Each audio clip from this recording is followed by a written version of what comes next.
welcome to this week's Curator's Corner. I'm Adriana Dunn, the museum curator at the West Tennessee Delta Heritage Center. We have another very special guest joining us today. This is Christine Wunrow, and she is our educational intern. So today she's going to be walking us through everything that she's doing, and we're also going to be getting a little bit of her background and what she's doing at the university. So welcome, Christine. Thank you so much for joining us.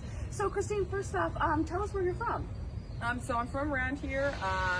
Grown up outside Memphis, out in the country. Although I did learn a lot more about farming when I was doing work here. So Awesome. It's been great. Awesome. And so you're attending the University of Memphis. Tell us a little bit about your background at the university. Yeah. So I actually finished up my bachelor's there. Then I went on to get a master's in anthropology. 2 years. I actually got to do a graduate assistantship at a museum during those 2 years. Which museum was that? It was the C.H. Nash Museum at Chucalissa. Very nice. Yeah. Okay. Cool. So I got to do lots of things there, got lots of experience in museums. My master's project, my research project, was a 300-hour internship at a museum. So more museum experience. And then now, I'm doing, these internships with museums, including yours. So. Fantastic. So you have a lot of museum background already, and you're coming into here. So what inspired your interest in museums? I did the museum internship, and it was wonderful. The people at Chucalissa are absolutely amazing. Yes, they are. And so I was like, okay, museums then. And then it just kind of went on from there. And every time, I've worked in museums, it's been absolutely wonderful. This included.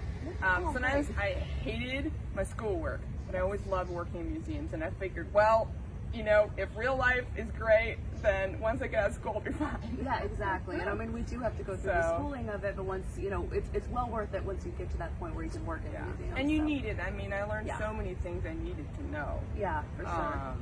For sure. But happy to be working in museums. Great. So tell us a little bit about your internship here. So I've been working with educational stuff, which is great. Making an audio tour. Okay, and explain to us what an audio tour is. Yeah, so the idea is that as you go throughout the museum, you can listen to someone tell you about objects. And there's lots of different ways you can do it. You can do sort of a highlights tour. You can do kind of a, here, let me tell you all the details about this that we couldn't put in the text kind of tour. So that was one of the challenges with choosing, like, what kind of tour, are we doing? And so, I wanted something that would make it more accessible, really, so that, people who don't want to read lots of text, which I'm guilty of too. Oh, I can be sometimes too. Sometimes it's nice just to be read to and have that option, in a museum. So. Yeah, and so there's that. And then there's also, people with poor vision, who can't see the objects as well, can't read the text as well. Also guilty of.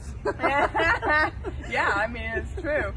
Or like sometimes the lighting, isn't very good, and it has to be, because we're protecting the objects. Absolutely. But then, sometimes it makes it hard to read the text, So, there's that, and then, there's younger children who hopefully, maybe listening to audio tour is easier for them, and, if they're not as good at reading, keeps them up to speed with everything.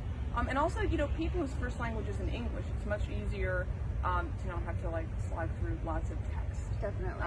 And, we can focus on using simpler verbs, simpler sentence structures, more common words so that it's easier to understand. Absolutely. That's incredible too. That gives it gives kind of the objects a whole new, like a storyline, but in doing it in a narrative base that people can understand and just fun to listen to. So that's incredible. That's incredible. And so what was it like working with the software? Like, give us some kind of, because this is kind of different technology and all that. So tell us about that experience. Yeah, so it was actually kind of fun. So it's not, I didn't record it, kind of a bummer, but kind of not. Yeah, it's an automated based right, voice. So they take text that you put in, and then this automatic voice reads your text. The voices are really good, I will tell you that. They are very good.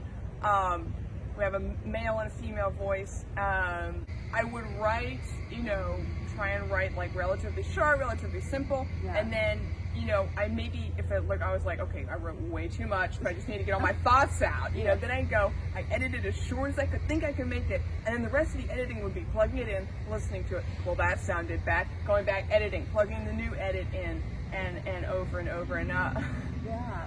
it was a challenge.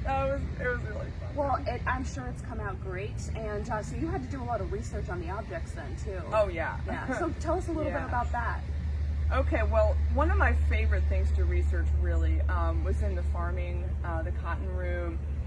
Researching the farming equipment, I would look at it and be like, okay, well, I'm assuming like it does soil and you pull it. That's about as far as I got, you know. I felt terrible. So I started researching it, and sometimes it's really hard to get stuff, but then I started hitting on all of these like really informative things. There were especially like forums with farmers who were using like, you know, more manual type equipment. They were so generous, they were so, you know, informative, it was so like real life. And then I also found a few articles of, you know, older men who are recalling when they were young boys and they were plowing behind the mules. It's absolutely incredible. Yeah, that's really nice. Really neat stuff. Awesome. So I wish I could put more of it in there, but hopefully that flavor runs through it. Oh, I'm sure it does. I'm sure it does. Well, that's incredible. So, so Christine's actually going to show us the audio tour that she's come up with and give us a demonstration. So we're going to go jump into the museum and do that. All right, so we are in the lobby of the museum, and Christine's actually going to give us a demonstration of her audio tour and how it works when you enter into the museum. So we have this poster here, and it has a QR code on it that takes you to the overall tour. So if you scan it with your phone, there we go, and you follow the link, it takes you to the main tour right there.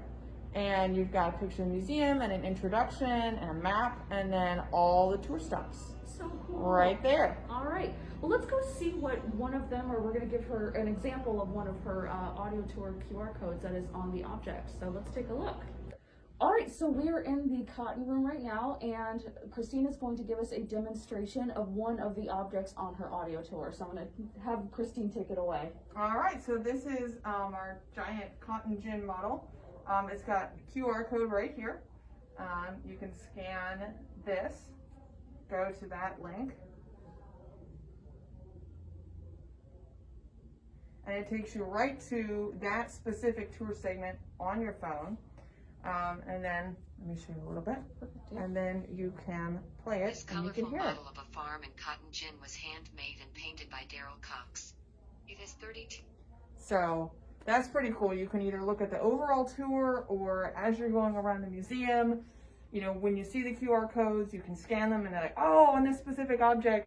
Which is great. So you know the objects that are on there based on the list that you get in the front in the lobby. True, and then yeah. once you get to the object, you have the QR code, so you scan it and it takes you right there to the audio tour. You don't have to click, click, click. Exactly. That's fantastic. Exactly. That's a great. Isn't technology amazing? I know. This is a really special thing for the museum. It really, to really have is. this capability. So I know that you've done a lot of research with the objects. So what would you say would be your most favorite out of all the objects that you've been working with, and why? That's really hard because I got to work with lots of different kinds of objects. Yes. You know, I had the music objects, I had the like household objects from Sleepy John Estes' house, had the farming objects. So I talked about all the farming objects a little bit. So I guess I'm going to have to say, in the music room, you have this faux fur jacket that Elvis's wife gave to him, which is really cool. And I was looking at it and I was like, cool jacket. And I was like, wait, what are those patches on it? So it has like patches on the front, you know, like, you know, Boy Scout patches, so they're not like, I had to cover a whole patches. Yeah. And they're like black and white, and it got these obviously significant patterns on them. And I was like, what are these? So when I came to visit the museum, I took a close-up picture of them and I said, I am figuring these out. So I don't even remember how it works. Sometimes online research, you're like, I don't even know how I got here. I don't remember how I did it, but I kept researching like weird key terms and things. And I'm not gonna spoil everything because you gotta come listen to the tour. But they are karate patches. That's really neat. And he earned the right to wear them.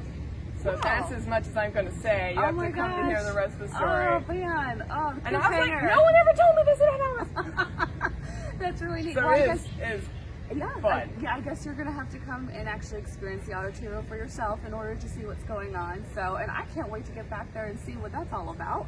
Now, last question for today, Christine. So, what would you say the internship in its entirety and your whole experience? What would you say you gained the most out of throughout this whole internship experience? I mean, obviously, it strengthened my research skills. I mean, I love to do research. I'm a total geek about it, as long as I'm not researching electronics, which stinks. But it helped me like learn how to stay focused. You know, when's enough, which I didn't always do right, but I'm working on it. I'm getting better. And then I also started doing some research with like genealogical material, so like contacting library archivists and like going through really old magazines, and obviously like writing.